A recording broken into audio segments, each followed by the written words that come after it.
ఈశ్వరుడు కానీ ఈశ్వరుణ్ణి నమ్మిన వాడికి కానీ ఒక లక్షణం ఉండాలి. ఏమిటో తెలుసా అండి?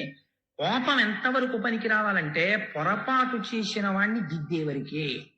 ఆయన నేను దిద్దుకున్నాను అన్నాడు అనుకోండి, ఉత్తర క్షణం మీరు ప్రసన్నులు కావాలి. లేకపోతే మీకు ఈశ్వర భక్తుడు అనిపించుకోవడానికి అర్హత లేదు. అయ్యా నాది పొరపాటండి నేను దిద్దుకుంటాను అన్నాడు అనుకోండి, మీరు గుండెల్లో పెట్టుకుని ఆదరించాలి ఆయన్ని. తప్పించి ఇంకా మీరు కోపం పెట్టుకోకూడదు, వదిలిపెట్టేయాలి. కుబుసం వదిలినట్టు వదలాలి. యథో రగస్తతం జీర్ణాంశవై పురుషముచ్యతే అంటారు సుందరకాండలో. కోపం దేనికి పనికి రావాలంటే మిమ్మల్ని ఆశ్రయించినటువంటి వాళ్ళని లోకాన్ని గాడిలో పెట్టడానికి పనికి రావాలంటే ఆ కోపం. ఉద్ధాన పతనములు కలగడము, ప్రమాదాలు జరగడము, ఇలాంటి వాటికి కారణాలు ఏమిటుంటాయో తెలుసా అండి? పైకి కనపడవు. ఏదో దేవాలయానికి వెడతారు కారు వేసుకుని, వెళ్ళిన తర్వాత వచ్చినటువంటి వాళ్ళు ఆదరింపబడవలసిన వారన్న ఉద్దేశ్యంతో ఈశ్వరుడి మెడలో ఒక పెద్ద పుష్పహారం తీసి వాళ్ళకి ఇస్తారు. వీళ్ళు వెంటనే ఏం చేస్తారంటే తీసుకెళ్లి కారు బాయినెట్టికి తగిలిస్తూ ఉంటారు. ఇంద్రుడు ఐరావతం మీద వేయడానికి పుచ్చుకున్న దండని ఈశ్వర నిర్మాల్యాన్ని పట్టుకెళ్లి కారుకు తగిలించడానికి తేడా ఏముంది నాకు చెప్పండి? ఐరావతం మీద విశేషమైనటువంటి తేజస్సుని సంతరించుకుంది. అది భగవంతుని యొక్క నిర్మాల్యం. అది దాని శిరస్సు మీద పడింది, అది స్వీకరించింది. అది తేజస్సు పొంది ఇంద్రుణ్ణి మోయడం మానేసి అరణ్యంలోకి వెళ్ళిపోయింది. మానేస్తే దుర్వాసో మహర్షి చూసి అన్నారు, నీకు ముకుంద పాదార విందముల నుండి వచ్చినటువంటి పారిజాత పుష్పాన్ని తిరస్కరించావు కనుక, ఐరావతం మీదకి విసిరావు కనుక ఉత్తర క్షణము నీవు ఐశ్వర్య భ్రష్టుడవగదువుగాక. నీకు ఐశ్వర్యం పోతుంది. స్వర్గలక్ష్మి ఇప్పుడే బయలుదేరి తన స్వస్థానమైనటువంటి వైకుంఠంలో ఉన్న మహాలక్ష్మిలో ఐక్యమైపోతుంది. ఇహ స్వర్గమునందు ఐశ్వర్యం ఉండదు నీకన్నారు. ఈ మాట అనగానే శత్రువులు వచ్చేస్తారండి. ఒక కారణం ఉండాలి కదా పోవడానికి ఐశ్వర్యం. రాక్షసులందరూ వచ్చేసారు, చుట్టుముట్టేశారు, పడగొట్టేశారు. పోయింది ఐశ్వర్యం. ఇప్పుడు పోయింది కాబట్టి ఏం చేయాలి? తెలుసుకున్నాడు, కారణం ఏమిటో తెలుసుకున్నాడు. ఎందువల్ల పోయింది మనకు ఐశ్వర్యము అన్నది తెలిసింది. నేను తరచూ ఒక మాట చెప్తుంటాను, కన్సల్టెంట్ ఫిజీషియన్ లాంటి వాడు చతుర్ముఖ బ్రహ్మ గారు. ఎందుకంటే ఇంటికి పెద్ద ఆయన ఏది చెప్పాలన్నా ఆయనే చెప్పాలి. అన్ని విషయాలు తెలుసున్నటువంటి పెద్ద ఆయన. అది పెద్ద తలకై, మహానుభావుడు, పూజనీయుడు. అందుకని దేవతలందరూ కలిసి బ్రహ్మగారి దగ్గరికి వెళ్ళారు. మనం కూడా చెయ్యవలసింది ఏమిటో పురాణం చెప్తుందండి. ఆ వాళ్ళు బ్రహ్మగారి దగ్గరికి వెళ్ళడం కాదు, నీకు కష్ట సుఖాలు వచ్చినప్పుడు నిన్ను మళ్ళీ ఓదార్చి గట్టెక్కించడానికి ఏ అనుష్ఠాన బలం పెంచుకోవాలో తెలుసుకోవడానికి ఈశ్వర భక్తుడైనటువంటి వాడిని ఆశ్రయించాలి. కాబట్టి దుర్వాస శాపవశమున నిర్వీర్యత జగములెల్ల నిశ్రీకములై పర్వత రిపుతో కూడా అపర్వతములయ్యుండే హత సుపర్వావళులై. ఐశ్వర్యాలన్నీ తొలగిపోయినటువంటి వారై, దేవతలు తేజస్సు కోల్పోయిన వారై అరణ్యములు పట్టి తిరుగుతూ ఒకనాడు చతుర్ముఖ బ్రహ్మగారి దగ్గరికి వెళ్ళి ప్రార్థన చేసి, అయ్యా నేను ఇలా ప్రవర్తించానని దూర్వాసుడి కాళ్ల మీద పడి ఏడ్చాడు. చతుర్ముఖ బ్రహ్మగారి కాళ్ల మీద పడి ఏడ్చాడు, నా ఐశ్వర్యం తొలగిపోయింది, మళ్ళీ ఎలా వస్తుంది నాకు ఐశ్వర్యం అని. అంటే బ్రహ్మగారు అన్నారు, నెలవివడలి వచ్చి నిస్తేజులైనట్టి వేల్పుగముల చూచి వేల్పు పెద్ద పరమ పురుషు తలచి ప్రణతుడై సంపొల్ల పద్మవదనుడగుచు పలికె తెలియ. ఆయన కూడా ఇంద్రుడు చెప్పినటువంటి మాట విని, నువ్వు ఖండకావలంతో ప్రవర్తిస్తూ ఉంటావురా, అప్పుడప్పుడు ఒకసారి బృహస్పతి జోలికి వెళ్ళావు, ఇవాళ దుర్వాసో మహర్షి జోలికి వెళ్ళావు, పోదు ఐశ్వర్యం పోయి తీరుతుంది. ఇప్పుడు నీకు మళ్ళీ ఐశ్వర్యం ఎక్కడి నుంచి రావాలి? మళ్ళీ ఆ పద్మనాభుడి యొక్క అనుగ్రహంతో రావాలి. కాబట్టి నీకోసమైనా నేను ఎవరిని ధ్యానం చెయ్యాలి? ఆయనని ధ్యానం చెయ్యాలి అని కన్నులు మూసుకుని ధ్యానమునందున్నవాడై ఆ పరమాత్మని ధ్యానం చేసి పరమ సంతోషంతో చిరునవ్వు నవ్వాడు. అంటే ధ్యానమునందు ద్యోతకమైనటువంటి శ్రీమన్నారాయణుడు ఒక మార్గోపదేశం చేశాడు. కష్టానికి, ప్రతి కష్టానికి ఒకటి జ్ఞాపకం పెట్టుకోండి, ఒక నివారణం ఉంటుంది. కష్టాన్ని తెలుసుకుంటున్నది ఏది? మనస్సు. మళ్ళీ ఆ కష్టానికి విరుగుడు ఎందులోంచి రావాలి? మనస్సులోంచి రావాలి ఆలోచన. నీకున్న కష్టానికి విరుగుడు తెలియదు కొంతకాలం. ఎందుకు తెలియదో తెలుసా అండి? అనుభవింప చేస్తాడు ఈశ్వరుడు. కొన్నాళ్ళు పోయిన తర్వాత తెలుస్తుంది, ఫలానా వాళ్ళని పట్టుకుంటే లేకపోతే ఫలానా పని చేస్తే నా కష్టం పోతుంది. అదేదో చేస్తాడు, అమ్మయ్యా గట్టి ఎక్కేశానంటే. ఇప్పటి వరకు ఆయన తెలుసున్నవాడే, కానీ మరి ఎందుకు వెళ్ళలేదు నువ్వు అంటే, కష్టమును అనుభవింపచేయుట కొరకని పరమాత్మ ఈ ఆలోచన నీ మనస్సులోకి ప్రవేశించకుండా నిరోధిస్తాడు కొంతసేపు. ఇలా నిరోధించకుండా ఈశ్వరుడి వైపుకి బుద్ధి ఉండాలంటే ధ్యానము చేస్తూ ఉండాలి. ధ్యానము చేస్తే ఎవరి పాదములు పట్టుకోవాలో ఆ పాదములు మీరు పట్టుకున్నారు కనుక ఈశ్వరానుగ్రహాన్ని పొంది కష్టాన్ని తట్టుకునే శక్తి వస్తుంది. కష్టము రాకుండా ఉంటుందని మీరు అనుకోకండి, నేను ఎప్పుడూ అలా చెప్పను. కష్టము రాకుండా ఉండదు, వచ్చి తీరుతుంది కష్టం. ఎవ్వరూ అలా చెప్పకూడదు, అలా చెప్తే తప్పు. కష్టం రాకుండా ఎలా ఉంటుందండి? కష్టం రాకుండా ఉండాలంటే మీరు చేసిన పాపం ఒక్కటి లేకుండా ఉండాలి. మీరు అసలు ఒక్క పాపం కూడా చేయకపోతే అసలు మనుష్యుడిగా జన్మ ఎందుకు ఎత్తుతారు? అసలు మనుష్య జన్మ రాదు. మనుష్య జన్మ ఎత్తారు అంటే ప్రారంధం అనుభవించడానికి వచ్చారు మీరు. ప్రారంధం అంటే ఏమిటో తెలుసా అండి? ఈశ్వరుడు కూడా వెనక్కి తీడిహదని విడిచిపెట్టేసిన బాణం అది. విడిచిపెట్టేసిన బాణాన్ని ఎవరు ఆపుతారు? ఇంకా ఆపలేదు, ఇంకో బాణం వేయకుండా ఆపుతారు. అందుకే మహాజ్ఞానులైన వాళ్ళు కూడా ప్రారంధం అనుభవిస్తారు. మీరు చూడండి, రమణ మహర్షి అంతటి వారికి సర్కోమా వ్యాధి వచ్చింది. రామకృష్ణ పరమహంస అంతటి వాడికి కంఠంలో రాచపుండు పుట్టింది. వివేకానందుడంతటి వాడికి భరించలేని అనారోగ్యం వచ్చింది. మహాత్ములైన వాళ్ళకి కూడా అనారోగ్యాలు వచ్చాయి. వాళ్ళ యొక్క ఉపాసనా బలాల చేత వాళ్ళు తట్టుకోగలిగిన వారే. కానీ వారు ఎందుకు అనుభవించారు? అది తెలుసుకున్న నాడు నీకు కష్టాన్ని తట్టుకోగలిగిన శక్తి వస్తుంది. ఈ తట్టుకోగలిగిన శక్తిలోంచి ఈశ్వరుడి పాదముల నుంచి తప్పుకోలేని విస్మృతి కలగని స్థితి కలుగుతుంది. ఆ స్థితి నిన్ను రక్షిస్తుంది తప్ప భగవంతుణ్ణి ప్రార్థన చేయండి మీకు కష్టం రాకుండా ఉండదు అనకూడదు. మరి ఏమండి ఇంకా కష్టం రాకుండా చేసేదానికి మాకు ఎందుకండి పురాణం, నాకు ఎందుకండి భగవంతుడు అని మీరు అడగచ్చు. ఈశ్వరుడికి ఒక శక్తి ఉంది. మీకు నేను ఒక ఉదాహరణ చెప్తాను. మీరు ఒక రాష్ట్రపతిని ఎన్నుకుంటారు. రాష్ట్రపతిని ఎవరు ఎన్నుకున్నారండి? మీరే ఎన్నుకున్నారంటే. మీరిచ్చారు ఆయనకి అధికారం. ఆయన ఏం చేస్తున్నాడు? ఒక 150 హత్యలు చేసిన వాడు ఒక ఆయన ఉన్నాడు. ఆయనకి సుప్రీంకోర్టు ఉరిశిక్ష వేసేసింది. వీడిని చనిపోయేంత వరకు ఒక త్రాటికి వేలాడదీయండి అని. ఆయన రాష్ట్రపతికి క్షమాభిక్షకి ఒక దరఖాస్తు చేసుకున్నాడు. రాష్ట్రపతి గారు అన్నారు, మార్చి వీడిని యావజ్జీవిత కారాగార శిక్షగా మారుస్తున్నాను, వీడు బతికున్నంత కాలం ఖైదులో ఉంచండి అన్నాడు. అదే రాష్ట్రపతి ఒక రిపబ్లిక్ డే నాడు ఒక 4 ఏళ్లు పోయాక ఇతని ప్రవర్తన చూసి ఇతన్ని విడిచిపెట్టేయండి. ఎలా వచ్చింది అధికారం? ఒక సర్వోన్నత న్యాయస్థానం చెప్పిన దానికన్నా ఒక రాష్ట్రపతికి అధికారం ఎక్కడి నుంచి వచ్చింది అంటే, మీరు ఎన్నుకున్నటువంటి ఒక రాష్ట్రపతికే మీరు ప్రశ్నించలేని అధికారం ఉంటే, ఈ సర్వ బ్రహ్మాండములకు సృష్టికర్త అయి సూర్యచంద్రులు యొక్క గమనమును శాసించగలిగినటువంటి పరమాత్మ మీ కష్టానికి రావలసినటువంటి ఫలితాన్ని బాగా తగ్గించడంలో ఆయనకి ఎందుకు ప్రమేయం ఉండదు? ఉంటుంది. అందుకే కష్టాన్ని తీయడు, ఒక గొప్ప ఫలితం ఇస్తాడు. ఏమిటో తెలుసా అండి? నమశివాభ్యాం అశుభాపహాభ్యాం. రోజు ప్రార్థనా శ్లోకంలో ఒక మాట చెప్తాం, ఆపదామపహర్తారం దాతారం సర్వసంపదాం. దాకి ఒత్తేస్తుంటారు కొంతమంది, దాతారం అనకూడదు, దాతారం సర్వసంపదాం. లోకాభిరామం శ్రీరామం భూయో భూయో నమామ్యహం. అంటే మీకు ఒక భయంకరమైనటువంటి కష్టం రావలసి ఉన్నది, మీకు తెలియదా కష్టం వస్తోందని. నేను ఒక రోజు ఉదయం నిద్ర లేచిన తర్వాత ఆ రోజు నాకేదో ఒక ప్రమాదకరమైనటువంటి ఒక మూర్ఛ పోసుకుని ఈ చెయ్యి ఇంత మేర తెగిపోయి రక్తస్రావం అయిపోవాలి. కానీ నేను భాగవతం చెప్తున్నాను, నా మనస్సు కృష్ణ కథ మీద నిమగ్నం అయి ఉంది. ఇవాళ సాయంకాలం ఏం చెప్దామని ఏదో ఆలోచిస్తున్నాను ఆఫీసులో. ఆ భయంకరమైనటువంటి ఘడియ రాని వచ్చింది. అప్పుడే జరగాలి, కాలమునందే ఫలితము ప్రకటింపబడుతుంది. ఈ సమయంలో ఈశ్వరుడు గురించి చింతన చేస్తున్నాడు. ఇప్పుడు ఈశ్వరుడు రక్ష చెయ్యాలి కాబట్టి ఏమవుతుంది? దేనికో జేబులో చెయ్యి పెట్టి ఇలా తీశాడు. తీస్తే ఆ కుర్చీ కింద ఉన్నటువంటి ఒక బోల్ట్ చేతిని చీరింది. సన్నగా చీరబడి అందులోంచి నెత్తురు పైకి వచ్చింది.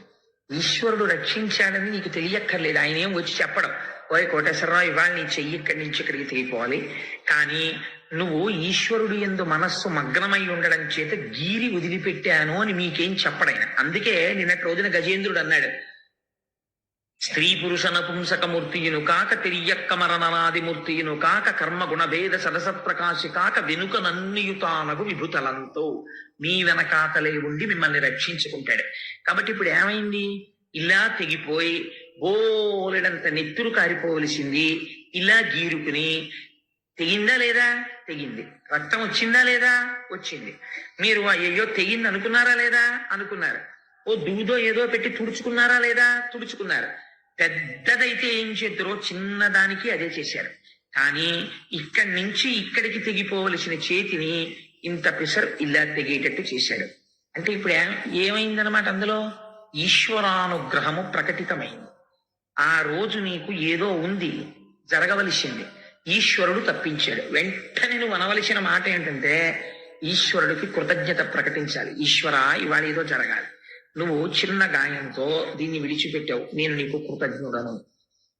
ఇది ఈశ్వరుణ్ణి చూడడం అంటే. అంతేకాని నాకు ఈ దెబ్బ తగలడం ఏమిటండి భాగవతం చెప్తుంటే, నేనేమో ఇప్పుడే కదండి గజేంద్ర మోక్షం పద్యాలు చదివాను, అయినా సరే నాకు ఇక్కడ దెబ్బ తగిలింది ఏమిటి, నీకు దేవుడు ఉన్నాడు ఏంటండి అన్నారనుకోండి, నువ్వు చేసిన పాపం ఏది? నువ్వు ఒక్క పాపం చేయకుండా ఉన్నావు. ఎప్పటి జన్మలో ఎందుకండి? ఇవాళ లేచి నిద్ర లేచిన తర్వాత నేను ఒక్క పాపపు పని చెయ్యలేదు, పరమ ధర్మబద్ధంగా నడిచాను అని నీకు నువ్వు సెల్ఫ్ సర్టిఫికేషన్ చేసుకో చూస్తాను.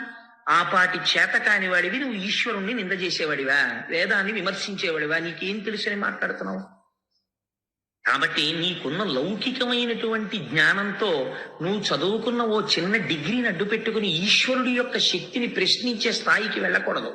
అదే దుర్వాసుడు చేసినటువంటి హీనమైన పని.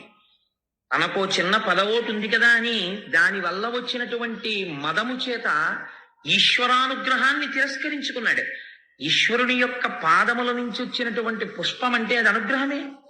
ఈశ్వరుడికి నివేదన చేసిన ఒక కొబ్బరి చెక్క మీ చేతిలో పెట్టారనుకోండి, అది ప్రసాదం అంటే అనుగ్రహం. వెంటనే గిల్లి ఓ ముక్క నోట్లో వేసుకోవడమే, ఈశ్వర అనే స్వీకరించాను మీ అనుగ్రహాన్ని. ఒక పువ్వు కళ్ళకద్దుకుని తల మీద పెట్టుకోవడమే, అంతే అయిపోయింది. ఈశ్వర నీ అనుగ్రహాన్ని స్వీకరించాను. భావన చేత ఆయన సంతుష్టి పొందుతాడు. మీరు ఎంత దాని గురించి అల్లరి చేశారు కాదు, మీ భావన చాలా అవసరం. ఇక్కడ ఇంద్రుని యొక్క భావన ఎందు తేడా ఉంది. కాబట్టి ఇప్పుడు ఇలాంటి వాళ్ళకి అందరికీ పాఠం చెప్పాలి. అది బ్రహ్మజ్ఞానులంటే ఎలా ఉంటుందో చూడండి. అందుకని శాపానుగ్రహం ఇచ్చాడు. అంటే ఏమైపోను ఇంద్రుడు అసలు. అందుకని శపిస్తారు. కొంతవరకు మాత్రమే అది బాధించేటట్టు చేస్తారు. ఐశ్వర్య భ్రష్టుడవుతున్నావు అంట. పోయింది ఐశ్వర్యం. ఏడ్చాడు, బ్రహ్మగారి దగ్గరికి వెళ్ళాడు. దుర్వాసుడు ఏం చెప్తాడో బ్రహ్మగారు అదే చెప్పాలి. ఆయన కూడా మళ్ళీ ఎవరిని అడగాలి? మళ్ళీ ఐశ్వర్యం ఇమ్మని, మళ్ళీ శ్రీమన్నారాయణుణ్ణి అడగాలి. ఇప్పుడు మీకేమవుతోంది?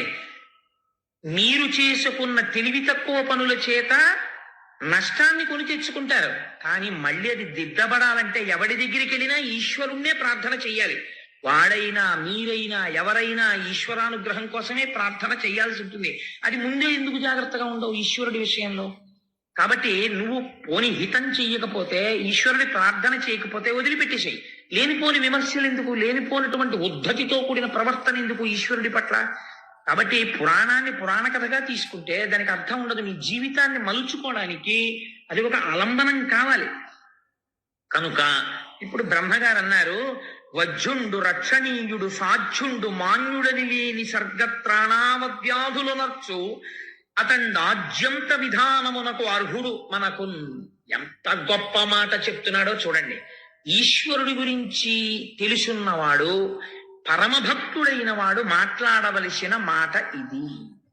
ఎలా మాట్లాడాడో చూడండి బ్రహ్మగారు.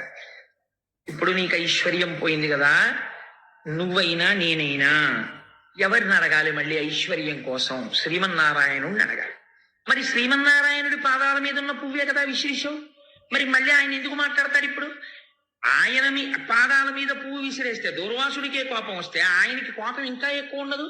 బ్రహ్మగారు అంటున్నారు అలా ఉండదు. ఎంత గొప్ప మాట చూడండి. ఇది ఊరట కల్పించే మాట. అంటే ఆయన కోపం పెట్టేసుకుంటే ఇంకా లోకంలో ఉద్ధరించేవాడెవరండి? వజ్జుండు రక్షణీయుడు, వీడిని రక్షిద్దాం, వీడిని చంపేద్దాం అలా లిస్టులో వేసుకోరు. ఈశ్వరుడు కానీ ఈశ్వరుణ్ణి నమ్మిన వాడికి కానీ ఒక లక్షణం ఉండాలి. ఏమిటో తెలుసా అండి? కోపం ఎంతవరకు పనికి రావాలంటే పొరపాటు చేసిన వాడిని దిద్దేవరికే. ఆయన నేను దిద్దుకున్నాను అన్నాడు అనుకోండి, ఉత్తర క్షణం మీరు ప్రసన్నులు కావాలి. లేకపోతే మీరు ఈశ్వర భక్తుడు అనిపించుకోవడానికి అర్హత లేదు. అయ్యా నాది పొరపాటు అండి నేను దిద్దుకుంటాను అన్నాడు అనుకోండి, మీరు గుండెల్లో పెట్టుకుని ఆదరించాలి ఆయన్ని, తప్పించి ఇంకా మీరు కోపం పెట్టుకోకూడదు. వదిలిపెట్టేయాలి. కుబుసం వదిలినట్టు వదలాలి. యథో రగస్తతం జీర్ణాంశవై పురుషముచ్యతే అంటారు సుందరకాండలో. కోపం దేనికి పనికి రావాలంటే మిమ్మల్ని ఆశ్రయించినటువంటి వాళ్ళని లోకాన్ని గాడిలో పెట్టడానికి పనికి రావాలంటే ఆ కోపం. కాబట్టి ఆయనకి శాశ్వత కోపం ఉండదు. నువ్వు తప్పు చేశావు, తెలుసుకున్నావు, వెంటనే దుర్వాసుడి కాళ్ళ మీద పడ్డావు, నా కాళ్ళ మీద పడ్డావు. కాబట్టి ఇప్పుడు నువ్వు నా కాళ్ళ మీద దుర్వాసుడి కాళ్ళ మీద పడితే సంతోషిస్తున్నవాడు ఎవరో తెలుసా? దూర్వాసుడు అంటుంటారు కాదు, దుర్వాసుడు. అదేమిటో నేను మీకు అంబరీషోపాఖ్యానంలో చెప్తాను. అందుకని ఆయన సంతోషిస్తున్నవాడు. ఆయనకి ఇంకా పర్మనెంట్ గా వీడికి శిక్ష చేసేద్దాం, పర్మనెంట్ గా రక్షించేద్దాం అని 2 లిస్టులు ఆయన రాయడలాగా. ఆయనకి అలా ఉండదు. తప్పు చేస్తే తనకి ఎంత దగ్గర వాడైనా శిక్షిస్తాడు. ఇదే దుర్వాసుని అంబరీషోపాఖ్యానంలో శిక్షించాడు. అది విచిత్రం. ఇక్కడ దుర్వాసుడి మాటని లెక్క పెట్టి ఇంద్రుడిని శిక్షిస్తాడు. ఇది బ్రహ్మగారు ముందే నది చెప్పేస్తున్నాడు. ఎంత గొప్ప విషయమో చూడండి. ఇది తెలుసుకున్నవాడు భగవద్భక్తుడంటే, ఇది బ్రహ్మగారంటే. చతుర్ముఖ బ్రహ్మగారి స్థానానికి ఉన్న గొప్పతనం ఇది పురాణంలో. అందుకని ఆయన నవ్వి అంటున్నాడు, ఆయన శాశ్వతంగా ఎవరి పట్ల శత్రువు కాడు, శాశ్వత మిత్రుడు కాదు. జ్ఞాపకం పెట్టుకోండి. నీ నడువడిని బట్టి ఆయన మిత్రత్వము కాని శత్రుత్వము కాని ఆవిష్కరింపబడుతుంది. మీరు ఆయన పట్ల మర్యాదగా ఉంటే ఆయన చాలా అనుగ్రహంతో ఉంటాడు. ఆయన పట్ల మర్యాదకి మీరు ఏమీ చెయ్యక్కర్లేదు. ఈశ్వరుడు ఉన్నాడని అంగీకరించి నమస్కరిస్తే చాలు. మీ లేనిపోని మేధస్సు అంతా పెట్టేసి ఈశ్వరుడు యొక్క అస్తిత్వాన్ని ప్రశ్న చేసేటటువంటి స్థితికి ఎదగకూడదు. అటువంటి ఉద్ధతితో కూడిన పనులు చేస్తే ప్రమాదాలు వస్తాయి. కాబట్టి ఏమైంది? అలాంటి వాడు ఎవడున్నాడో వాడిని మనం ప్రార్థన చేయాలి. నాయన ఇప్పుడు మొదల జలమిడిన భూజము తుదిని నడుమను చల్లదనము దొరకును మట్టిన్ మొదలను హరికిని మ్రొక్కిన ముదమందును ఎల్ల వేల్పు మూకలు నేను. ఎంత చిత్రమైన మాట చెప్తున్నాడో చూడండి. ఇది బ్రహ్మగారి మాట అంటే, ఇది మా స్వామి అంటే, చతుర్ముఖ బ్రహ్మ అంటే. అందుకే సరస్వతీపతి అయ్యాడు మహానుభావుడు. ఓయ్ ఇంద్ర, నేను కాని దుర్వాసుడు కాని సమస్త దేవతలు కాని ఎప్పుడు సంతోషిస్తారో తెలుసా? శ్రీమన్నారాయణుడికి తిరిగి నమస్కరించినప్పుడే సంతోషిస్తాం.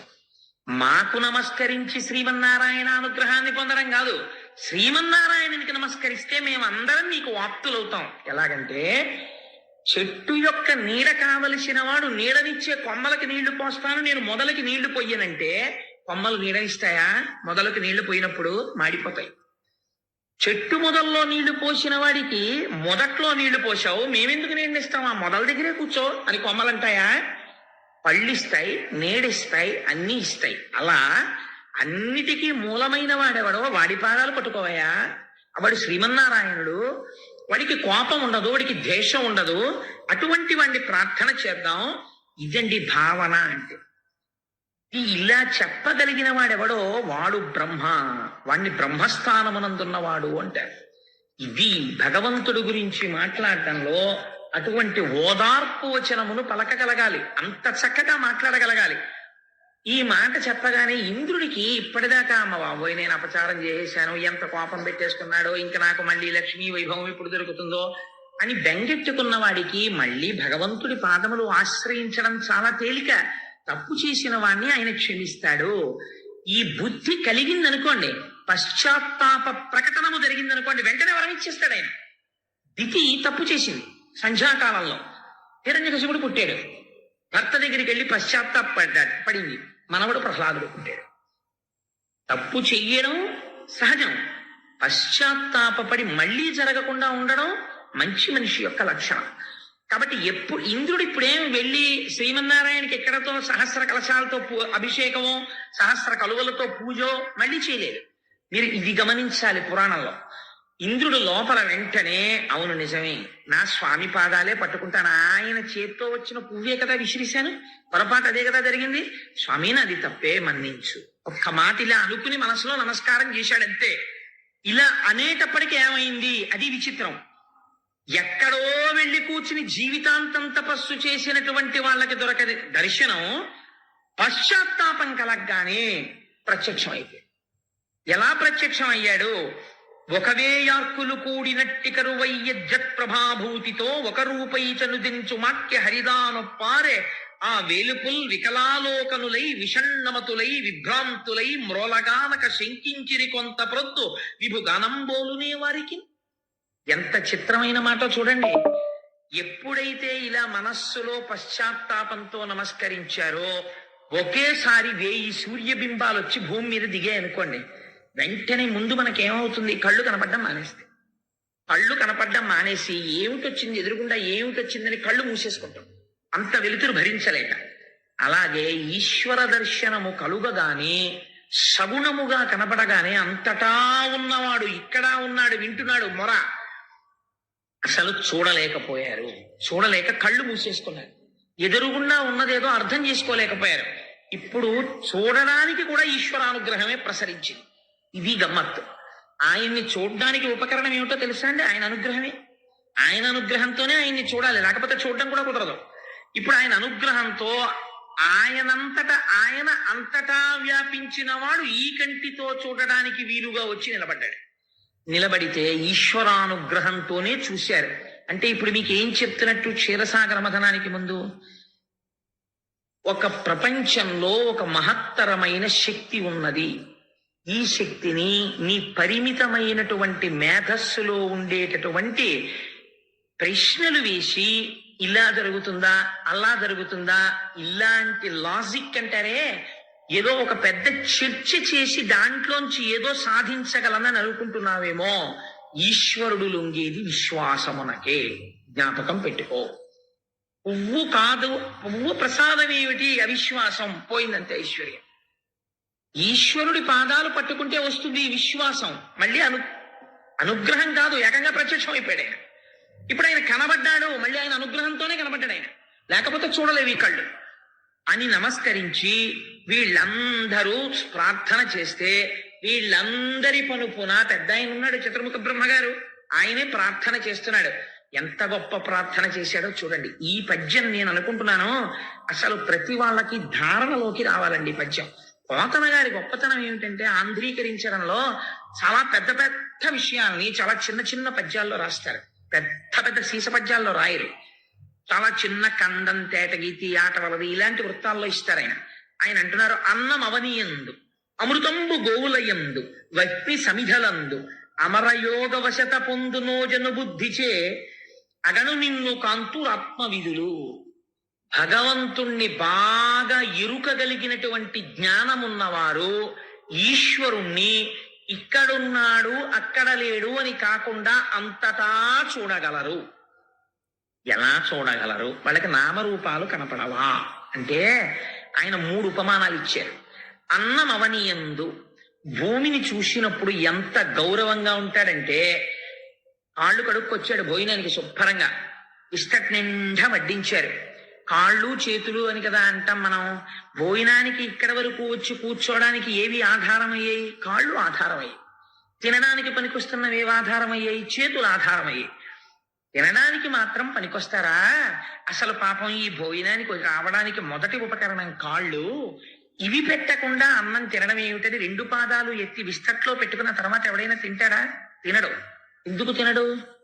అన్నమును చూస్తున్నాడు, అందులో బ్రహ్మమును చూస్తున్నాడు, తనలోకి వెళ్ళవలసిన పదార్థాన్ని శౌచంతో తీసుకుంటున్నాడు. అన్నం ఎక్కడి నుంచి వస్తోంది?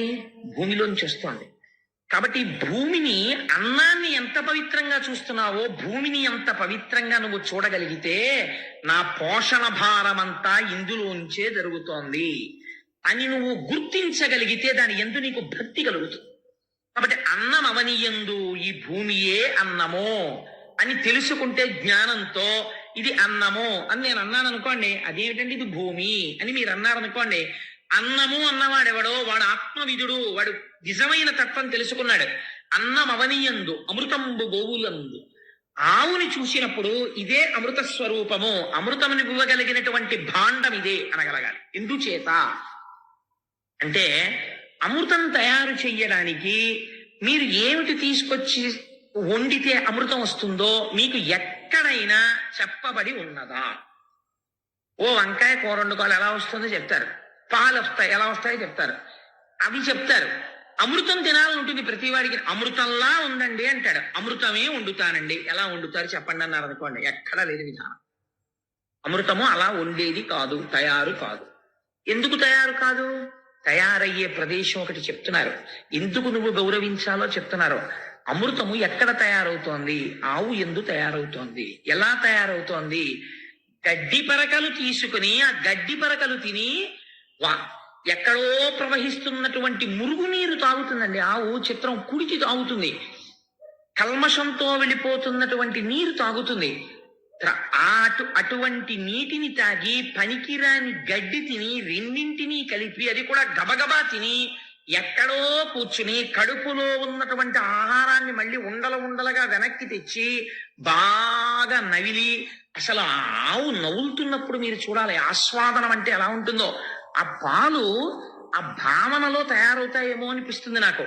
ఎండాకాలంలో చూడండి, ఓ చెట్టు కింద కూర్చుని చక్కగా అంటుంది, కనపడుతుంది కడుపులోంచి ఇలా కంఠంలోంచి నోట్లోకి రావడం పైకి కనపడుతుంటుందండి. మా ఇంట్లో ఆవు ఉండేది, చిన్నతనంలో చూస్తుండే వాళ్ళం. నోట్లోకి వచ్చిన తర్వాత ఇలా కళ్ళు మూసుకొని అని ఎంతసేపు నవ్వులుతుందో, అంటే అమృతోత్పాదనం అవుతోంది లోపల నోట్లో. అంత నవిలి మింగుతుంది. ఏమి నవిలింది? పనికిరాని నీళ్లు, పనికిరాని గడ్డి. ఆ వచ్చిన పాలు 104 జ్వరంతో 20 రోజుల నుంచి మంచాన పడిపోయిన వాడు, కోటీశ్వరుడైనా సరే రొట్టె ముక్క తినడానికి వీల్లేదు, పాలు పట్టండి అంటారు. ఆ పాలు ఇంత అపకారం లేకుండా శరీరాన్ని నిలబెడుతున్నాయి. అమృతమా కాదా? అమృతమే గోవు ఉత్పత్తి స్థానమై ఉన్నది అని నువ్వు చూడగలిగితే, అలా వహ్ని సమిధిలందు ఎండిపోయిన కర్ర ఉన్నది, అందులో ఏది ఉన్నది? అగ్నిహోత్రం ఉన్నది, అది కాలుతుంది. ఎండిపోయినటువంటి కర్రయందు అగ్నిని చూడగలిగినట్లు అంతటా ఈశ్వరుణ్ణి చూడగలిగిన వాడెవడో వాడే బ్రహ్మజ్ఞాని. కాబట్టి ఇప్పుడు ఒక గోవుని చూసి నమస్కారం దేనికో తెలుసా అండి? ఒక గోవుని చూసి నమస్కారం అమృతోత్పాదనము కనుక. ఈ విషయం వచ్చింది కాబట్టి నాకిప్పుడు ఒక మాట తోచింది. మనం ఒక అద్భుతమైన ప్రయోగం చేద్దాం.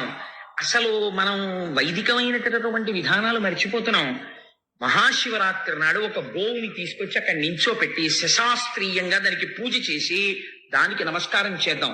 అమృత భాండమునకు మనం నమస్కారం చేస్తే క్షీరసాగర మనం. కాబట్టి గో పూజ చేద్దాం మనందరం.